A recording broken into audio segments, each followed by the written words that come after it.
खरं तर खूप आनंद होतो मला आज. देशमुख सरांनी मला वाटतं गेले 2 वर्ष मला ह्याचं निमंत्रण दिलेलं, पण मला मी येऊ नाही शकलो. काहीतरी अडचणी होत्या, मी दौऱ्यात होतो किंवा बैठका होत्या किंवा काहीतरी होतं, त्याच्यामुळे मी येऊ नाही शकलो. पण मला आज येऊन इकडे एवढं वाईट वाटतंय की जो माझ्या वडिलांनी मला सल्ला दिला तो मी ऐकला असता तर आज माझं एक व्यंगचित्र इकडे लागलं असतं. हे मी खरंच सांगतो की त्यांनी मला लहानपणी एकच सल्ला दिला की काही कर तू दिवसात 1 तास कॅरिकेचर पाठव. जो मी ऐकला नाही, मी कधी कधी काय असतो.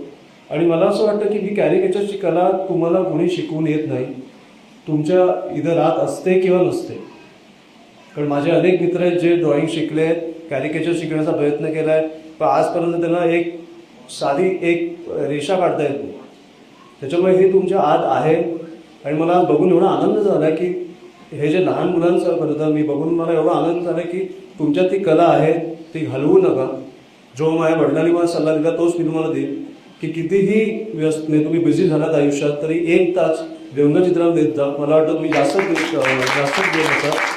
तर विश्वसर तुमच्या माध्यमातून मी खरं तर सगळे कलाकार आपल्यासमोर आले. आणि खरं तर संदीप पाचंगे असेल, धनु असेल, महेश असेल, प्रशांतजी असतील किंवा आशिषजी असतील, मला वाटतं संपूर्ण विद्यार्थी सेनेने जे काम केलं आहे आपल्या आणि पक्षाने देखील, तुमचं खरंच हॅट्स ऑफ की तुम्ही ह्या कलेला बाहेर आणताय आणि लोकांसमोर ठेवताय. त्याच्यामुळे खूप खूप धन्यवाद तुझं.